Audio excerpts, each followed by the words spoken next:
Maybe I should just make it a two-parter. Next is, what is your best memory? My best memory is one of my nonverbal clients. Whenever we've gotten her in this past year to say words, I tear up and cry, like first words. Even with another client, it was that for me. And like I said, linguist, speechy all day. So enjoy this footage of CPR and other things from session and therapy materials while I talk a little bit more about being on a clinical team that pushes for vocalizations. So of course, I work as a behavioral therapist under a BCBA, also known as a registered behavioral technician. My title, BCBA supervisor's title. And there are goals that are written up that are client-centered and caregiver-focused. So if language and communication is something that is on the forefront, that can be written into goals as a COEX. So I will have sounds that usually my client has a little bit of the sound or something they work toward an approximation of the sound. Also, my clients usually go to speech therapy outside of what we're doing. And so parents give feedback on different things that they're doing there. And a lot of them still want to work on that vocal piece outside of augmentative and alternative communication, whether that is also known as ASC, whether that is a digital device or PECS, picture exchange communication system, which we also will implement, but we will still work on shaping the language, whether that's we want to go out the door and we'll say out, go, up, usually one word, manding. Manding is requesting. Verbally, you could do it nonverbal too, but usually we just try to shape it and we still appraise an approximation. So if I'm asking my client to say up and I get or p or any effort, I'm going to praise and reinforce that behavior because we want more of that verbal language to shine. Also, whenever like they don't do challenging behaviors, I will say I've only worked with level 1 clients, right? So the most extreme behavior I've ever seen or had to work with is head hitting and biting, spitting, scratching, loud vocalizations, tantruming. Those are the most extreme. So first words, and definitely seeing them, even when they achieve goals like patterns, like and some of the academic goals we set up and you worked on it with the client for so long and they finally get it, it just like makes your day. And I get teary-eyed. So that's my best memory. The next question was the rewarding moment. So in my best memory, I kind of talked about it, like seeing these kids achieve their goals, seeing them go into a loud space or going out with them in public and they're not eloping. That's another word for running off. Seeing them engage with peers and just being able to take control of their environment and tell me what they want and what they need. The hugs, the love. And I'm super emotional because there's some big transitions coming up in my life with my caseload. But, God, I just love them. And I just love that I get to work with them in a unique way. I knew that my experience in the classroom with 3-year-olds, I wasn't supported, I wasn't well paid. But also just the way the education system is, it's tough. And so this is a unique way I get to do the things I love to do, which is teach, love, support, and help littles. So yeah, those are the rewarding moments. I've been there for first haircuts and picking out bras and all kinds of things. Seeing them eat new food. One little kid at our clinic, like, used to not be able to pick up a spoon and feed himself, and now he's like eating his snack on a timer, like, or had to do puree foods because texture and food aversions is a big thing in the population I serve, pediatrics with autism. So yes, those are the most rewarding moments. The next question is the challenges. So sometimes, I think as with any job, communication, I mostly work cases by myself. So 1-to-1, me and my client, and then families and caregivers. But sometimes you will share a client with another RBT. And so I've done that for the first time this year, like literally just for a few months. And it's different. And I just wish communication was able to be better and support with both of us. you're like this liaison person sometimes, especially like in a school setting with teacher, mom, all of the different ones. And like I said, it was a high compliment. The school gives me high compliments. They will send families to me, and I'm like, hey, I know it looks like I'm the one you're supposed to talk to, but actually you need to take your autism diagnosis and your MD to our scheduling team, fill out the application, and then from there they'll get with you if a BCBA is available, and then you finally get someone like me that works with your child. So that's another thing too, the wait list for these services. I live in a rural area, and so it's hard to get placement for a lot of the kids. Most clinics are going to be in your city, in your metropolitan areas, whereas I live in a lot of people that need services or any type of medical, like rural areas, underserved minority populations, marginalized communities. It's hard, so that would be a challenge. Sometimes caregivers can be, I don't know, like skeptical, which is understandable, right? Like you're working with their loving child, right? And sometimes they could be skeptical of you, or you have to like warm up to them and vice versa. And sometimes the communication on that end can be hard, especially when your kid is having a rough day or challenges are occurring. I try to make sure my session note I write, for example, the word aggression, different things. Sometimes people don't like reading it in that way, but I write it in the way the BCBA writes up the goal, or how, or whatever I'm tallying or taking duration data on. And when I say caregivers, I love and appreciate and respect them. I do. I think that sometimes there's still stigmas surrounding therapy and or feeling like you need this service because you can't handle your child. And so I just try to handle them with delicacy and grace. And as much as they praise me for the things I do, I really genuinely praise them for the things they do, because from the bottom of my heart, I don't know, I can empathize as much as I can, but I don't know what it's like to raise and be a parent to a special needs child. Plug, there's this movie or this documentary called In a Different Key. This fruit fly has been and you should watch it. There are parents that talk about their experience based on race, class, all these different things, how their child was in an institution for being self-harming and injuring and destructive, and how things like just the journey of autism, and how some people find it empowering. Other parents are like, no, this is something that impacts our life in ways that are challenging, you know. So that would be a challenge. Lastly, I will say pay can be a challenge. RBT is an entry-level job. Here in the state of North Carolina, a company could start you, or at least in my experience, as low as 15, and some companies cap around 22 or 25. Now I'm told up north, even just as far as Virginia, it's like $10 or so more, because we've had clinicians that have moved down here and shared this information with me.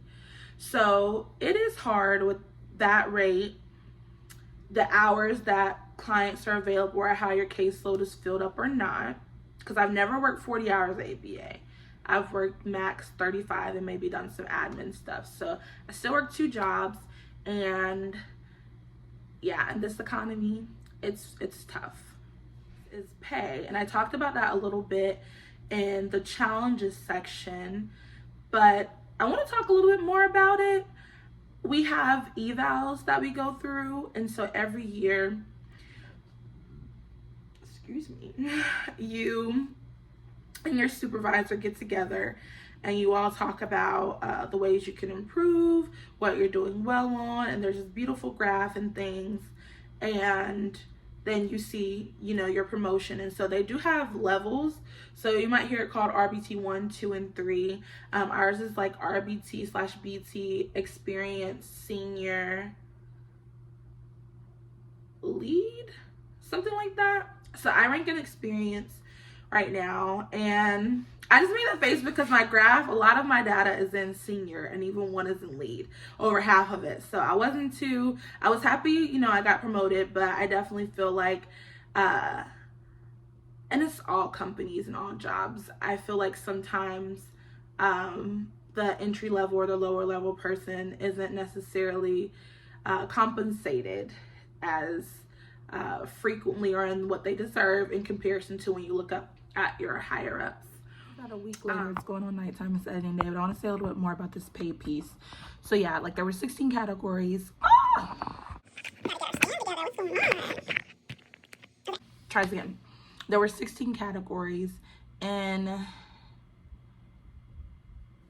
9, let me make sure I'm accurate. I had to kind of cut on a ring light up in here because it was getting kind of dark. But yes, I went back and looked. So you have BT/RBT, experience, senior, and lead RBT is how our company ranks. And in over half of it, so 9 categories out of the 16, I ranked in senior. 1 category I ranked in lead, which is all the way to the end. But I was only given experienced. So to me, I feel like I should have at least gotten senior since over half of my categories, 9 out of 16 were that. And these categories rank anywhere from professionalism to client care, leadership, all of these qualities. And so I feel as though what my supervisor said about me within that data was not taken into consideration as much as time within the ABA field, and that's something I don't agree with. I also feel as though because I come with a bachelor's degree in communication, background in speech, linguistics, all these things, nannying, curriculum curating, working as a teacher, those also played a heavy role in how well I was doing in some of these environments where there wasn't a clinic, there wasn't a BCBA with me every day. Like in clinic, usually there's at least one that can aid. You know, I'm bringing in materials, doing all these things, families, caregivers, all these things are great. Another thing that's taken into consideration, I know, is cancellations. I only really cancel when I was sick. Clients can cancel as they need to. During those times, I was helping my BCBA or doing admin work. Additionally, what was I gonna say?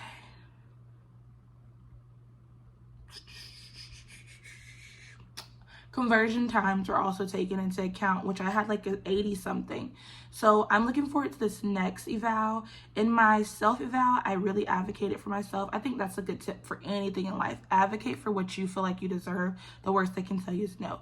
Even when I started, I said these things, but I wasn't trained, and my company trained me. So that's another thing to think about when it comes to pay, benefits, and compensation. So my initial RBT test was covered by the company. The 40-hour course you take covered by the company. What else? All of my training time was paid at the clinical rate. Clinical rate is usually more than your admin rate, so I appreciated that. And when I was talking about pay earlier, the 15 to 25, that was talking about clinical rate because you're mostly doing clinical hours. Additionally, my recertification, RBT recertification, that was like $35. That'll be reimbursed. Certain clinical materials will, but I also like to build up my own repertoire. That will be reimbursed. Also, benefits like PTO, benefits like health insurance, full-time, what does that look like for your company? We also have community outings. So with my other clinicians, we went to go see The Little Mermaid.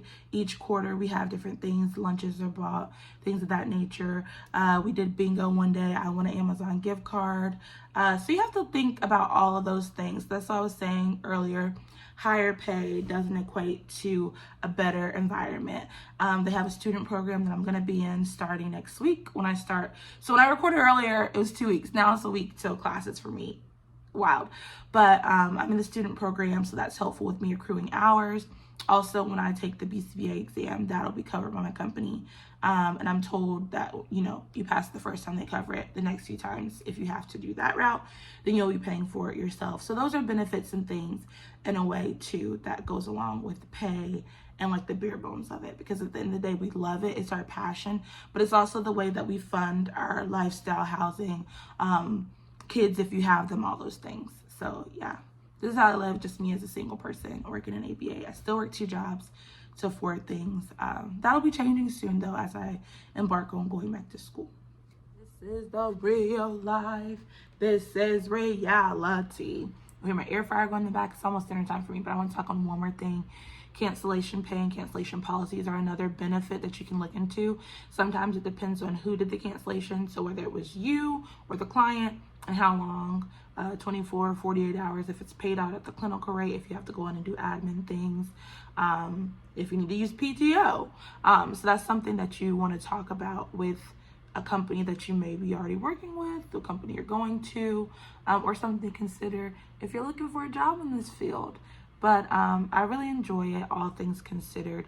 But this is just the bare bones of the fact that at the end of the day, it is a job, it is a profession, and how you're treated and compensated really matters.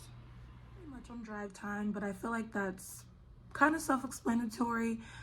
Companies can do it whether you're an ABA or not, by mileage, by time. So that's just something you want to ask and consider.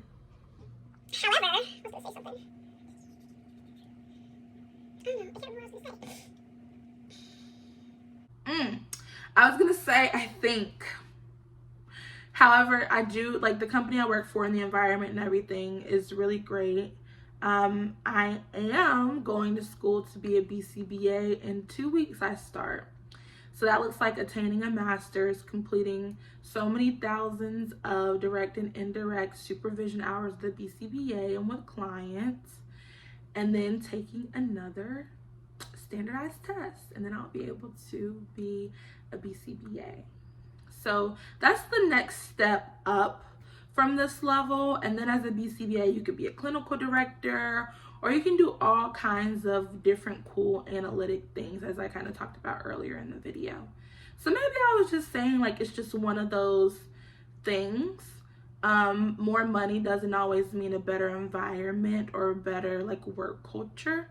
And I've been really blessed with the work culture I've had as far as in home, in schools, and in clinic. So yeah, that's my experience as an RBT and ABA. I really like it and enjoy it. I hope you can tell from this video. If you have any questions, comments, or concerns, drop them below. As I said, I have some transitions coming and I'm starting school. So I hope to make more videos, not just about my passions in ABA and therapy, but about just some of the things that I like to do and catching up, because I haven't been on YouTube in forever. And I think I got into this thing about like if it's not perfect or it's not this, but then also just not having the time. Because like I said, I work 2 jobs. And so hopefully that'll have to come to a halt soon, or at least the hours that I'm working will come to a halt so I can excel in school. And I hope you all are well out there wherever you find yourself in this video. Hi.